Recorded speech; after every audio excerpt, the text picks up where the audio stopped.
So welcome back to the channel, July 7th, 2022. Latest updates from Celsius, Voyager, and SBF, who's on both the good side and the bad side of the news headlines in today's video. So let's crack on. Subscribe if you're new. Blockworks, Celsius has finished paying its loan to MakerDAO and got 21,962 wrapped Bitcoins in collateral back. So they've paid down their MakerDAO vault, which we have been covering here, with a final transaction as DeFi covers here, and you can see the screenshots from Oasis, paid back 41.23 mil, DAI withdrew 21,962 Bitcoins. There are the transactions just by there. Now, this person is suggesting that they're going to OTC sell those wrapped Bitcoins, but that is pure speculation and conjecture. If we just go further down, though, you can see, interestingly, he says this has been sent to their main wallet, which also houses their Aave and comp positions in. I expect this goes to FTX on the way out. So this would allow them, if it does go to the Aave positions collateral, they would have enough to withdraw all staked ETH. Again, we're not sure what's going on with these positions, but I think it's pretty obvious by now that the majority of funds are now all in one wallet, and this could well be pre-bankruptcy or next step fund consolidation. This will be working out exactly what the hole is that needs to be filled. And earlier, there's also some movements from the Celsius wallet here to FTX exchange, and they'll be moving some of these other tokens, these altcoins like Bancor and ZRX, for example, over there. Whether they're selling those or just consolidating everything into a few simple wallets, who knows? This person's obviously speculating they will dump them, but that is unconfirmed. But that is the latest from Celsius, and it does seem moves have been made here to try and find out exactly how much funds they do require. On other Celsius news here, they have reorganized with more board directors coming in and some leaving. So David Bass and Alan Carr, and those are the two additions, and there were 3 terminations. These guys here, so the one was kind of a straight swap here. So Alan Carr, CEO of Drivetrain, a fiduciary services firm that leads complex restructurings and litigations and manages portfolios in distressed investments. He has replaced someone who does a very similar thing, Mr. John DeBell, and this guy was terminated following his appointment just 1 week earlier.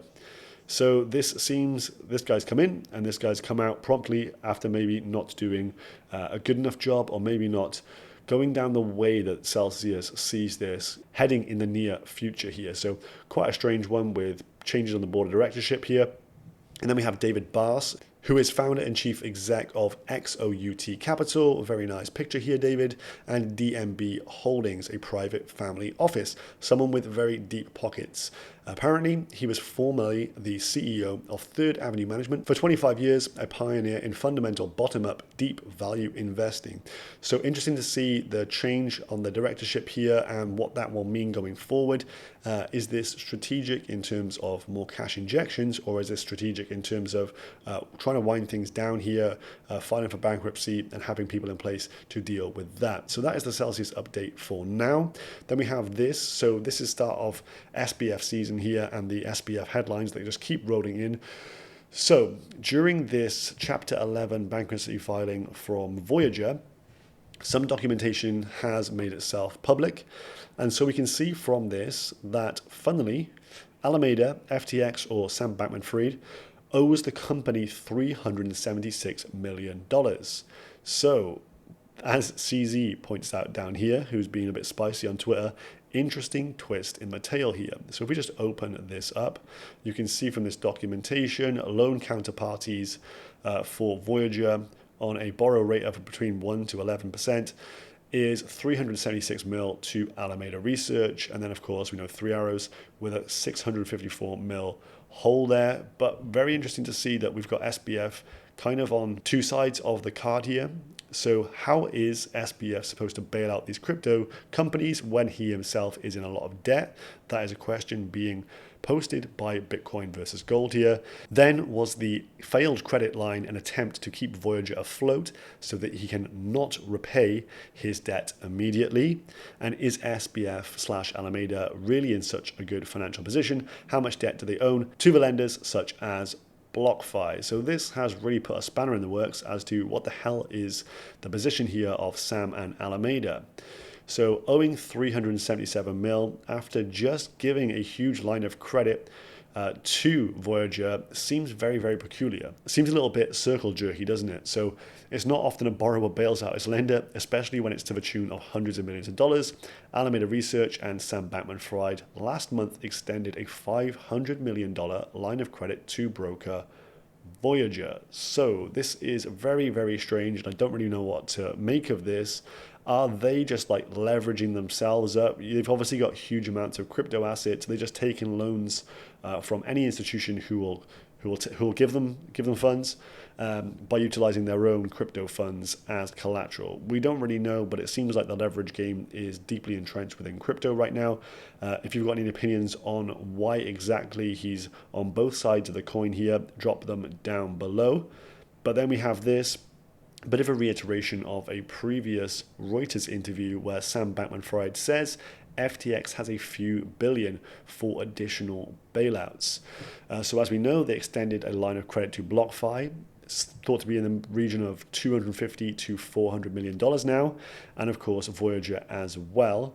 But according to Reuters here, SBF has around 2 billion or a few billion in cash reserves ready for the bailout of troubled crypto firms.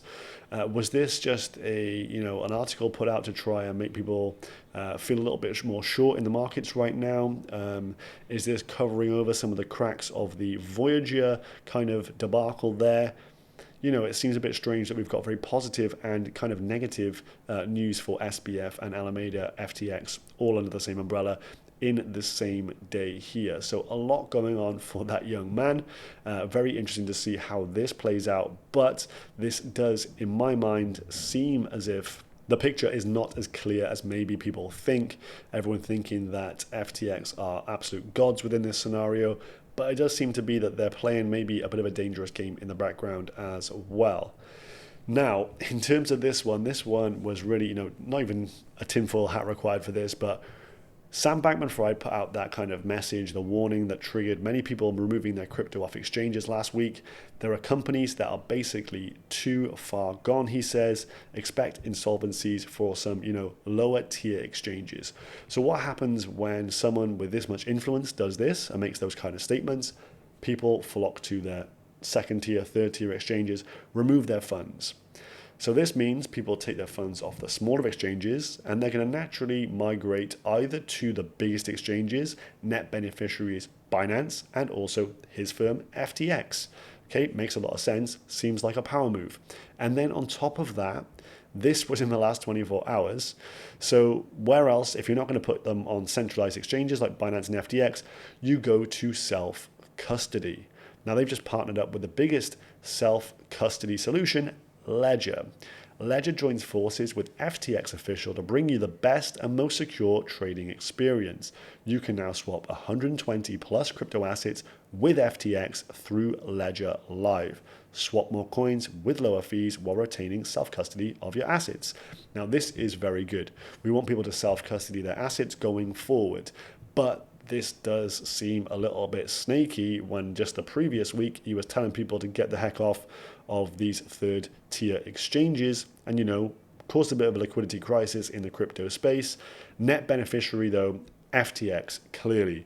So 3D chess or maybe opportunistic, FUD spreader, I'll let you decide for that. They suggest with lower fees, as they say down here, but having just looked through the documentation here, it doesn't exactly say what the fees are, it just says low fees, going to be low fees a few times, and there are no actual prints as to what the fees will be. And this is one of the issues with FTX Exchange. I think the fees are rather high. Once you start trading on there, you will realize that for yourself. But, a step forward for crypto self-custody, but on the other side, this guy seems to be winning all over the shop. So do you trust him? Do you not trust him? Post it down below. Let us know what your feelings are for SBF, a bit of a Marmite character in the crypto space right now. Then we have this, Elon Musk's boring company to accept Doge Coin payments for loop rides. So a bit of an uptick in price for Doge today as Elon continues his memery here, and customers will now be able to pay with this meme coin crypto if they're taking a ride using Tesla's Las Vegas transit system called Loop. So an additional utility, a reason for you to utilize Dogecoin to pay for this such transportation. And on top of that, of course, you can buy merchandise for SpaceX and Tesla with Dogecoin. So he really doesn't stop here. And this coming just after someone's actually tried to slam a lawsuit through for Musk, saying that the plaintiff described his nefarious activities with meme coin Dogecoin as a pyramid scheme. So Doge being down 90% from the highs of 73 cents when Elon pumped the heck out of it. But seemingly Elon doesn't care, and he will still continue steadfastly with his love and admiration for Dogecoin, giving it utility.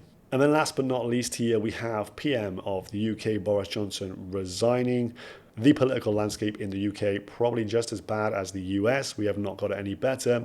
And a joke, a bit of a farce, to be honest with you. This guy clearly a clown. So many issues, it's untrue, but this is very bad for GBP versus the US dollar. As you can see from this chart, the US dollar gaining a ton of strength. So when we see the Dixie rip into the upside, which we don't particularly want to see, as that is bad typically for crypto assets, but also for the fact that the basket of other shitcoins, other fiat currencies, they're performing terribly, terribly bad. And the dollar is getting stronger and stronger as a result of this. And if we just put a bit of a line across here, you can see there is a load of points of confluence. This is an area of resistance that we are now pushing up against at around 107. If this rips out of this place, we start to see, maybe up to 120. Things are going to go pretty bad for the US economy as exports to other nations are going to become so much more expensive. So the amount of bad things happening in the macro landscape, it doesn't slow down here. We've got the PM of the UK resigning today, and half of his cabinet went yesterday.